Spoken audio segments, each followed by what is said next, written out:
السلام علیکم ورحمۃ اللہ وبرکاتہ۔ آپ لوگ بچے کیسے ہیں؟ تو چلیے آج سہیل عظیم آبادی کے بارے میں پڑھتے ہیں۔ یہ آپ کا درخشاں حصہ دوم کا ایک چیپٹر ہے سہیل عظیم آبادی، اسی کے بارے میں ہم لوگ پڑھیں گے اور ان کے بارے میں جانیں گے۔ تو چلیے شروع کرتے ہیں۔ سہیل عظیم آبادی کا اصل نام سید مجیب الرحمن ہے۔ اپنی ابتدائی زندگی میں شاعری بھی کرتے تھے، اسی لیے سہیل تخلص کرتے تھے۔ اسی طرح ادبی دنیا میں سہیل عظیم آبادی کے نام سے مشہور ہوئے۔ سہیل عظیم آبادی کی پیدائش 1911 عیسوی میں پٹنہ میں ہوئی ہے۔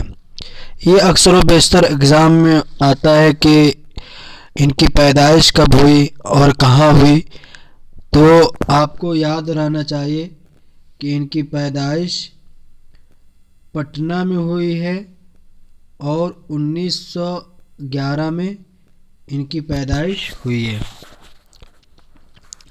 سہیل صاحب ایک زمیندار خاندان سے تعلق رکھتے تھے۔ 1 سال کی عمر میں والدہ کا انتقال ہو گیا۔ پرورش نالیحال میں ہوئی۔ ایک معلم کی سرپرستی میں وہاں ابتدائی تعلیم و تربیت حاصل ہوئی۔ ویسے ان کا آبائی وطن شاہ پور بھدول ہے، جو پٹنہ ضلع میں ہی واقع ہے۔ افتاد طبع کی وجہ سے اعلیٰ تعلیم حاصل نہیں کر سکے، گرچہ مظفر پور، حیدرآباد اور کلکتہ جیسے علمی مراکز میں قیام پذیر رہے۔ ابتدا شاعری سے کی، لیکن آگے چل کر افسانہ نگاروں کی طرف مائل ہوئے، یعنی کہانیاں وغیرہ بنانے میں زیادہ ان کا رجحان بڑھا۔ پھر پیچھے مڑ کر نہیں دیکھا اور بے شمار افسانے لکھے۔ سہیل عظیم آبادی نے آل انڈیا ریڈیو کی ملازمت اختیار کی۔ اس ملازمت کے سلسلے میں دہلی میں رہے، پھر ان کا تبادلہ شری نگر کشمیر ہو گیا۔ پھر وہ واپس پٹنہ چلے آئے اور ملازمت سے استعفیٰ دے دیا، یعنی سبکدوش ہو گئے، ریزن دے دیا۔ اس سے پہلے صحافت میں بھی مصروف رہے، رسالے نکالے اور ایک روزنامہ اخبار ساتھی کا اجرا کیا۔ سہیل عظیم آبادی زندگی بھر اردو کی ترویج و اشاعت میں مصروف رہے۔ چنانچہ انہوں نے چھوٹا ناگپور کے علاقے میں 5-7 برسوں تک اردو کی ترویج و اشاعت کا کام کیا۔ زمیندارانہ ماحول سے تعلق اور چھوٹا ناگپور کے قیام نے ان کے افسانوں کے موضوعات متعین کر دیے۔ ان کے اکثر و بیشتر افسانے زمینداروں کے استحصال کے خلاف، مزدوروں اور کمزور طبقوں کے حقوق جیسے موضوعات سے متعلق ہیں۔ سہیل عظیم آبادی کی تخلیقات میں ان کے 3 افسانوی مجموعے 4 چہرے، الاؤ اور ادیب اور آدمی کے روپ ہے، اور ایک ناول بے جڑ کے پودے ہیں۔ ان مجموعوں کے علاوہ سہیل کے افسانوں کی تعداد 125 تک پہنچتی ہے۔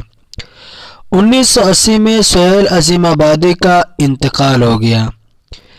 اس میں آپ کو یاد کرنے والی باتیں یہ ہیں کہ سہیل عظیم آبادی کی پیدائش کب ہوئی ہے اور کہاں ہوئی ہے۔ دوسری بات یہ ہے کہ سہیل عظیم آبادی کی تعلیم کہاں تک کی ہوئی ہے۔ تو ان کی تعلیم، سہیل عظیم آبادی کی اعلیٰ تعلیم نہیں ہوئی ہے، بلکہ اعلیٰ تعلیم سے نیچے انہوں نے اپنی تعلیم حاصل کی ہے۔ اور شروع میں سہیل عظیم آبادی سب سے پہلے شاعری کی جانب رجوع کیے، اس کے بعد پھر افسانے کی جانب رجوع کیے، پھر انہوں نے پیچھے مڑ کر نہیں دیکھا اور بے شمار افسانے لکھ دیے۔ پھر اس کے بعد یاد کرنے کی چیز یہ ہے کہ سہیل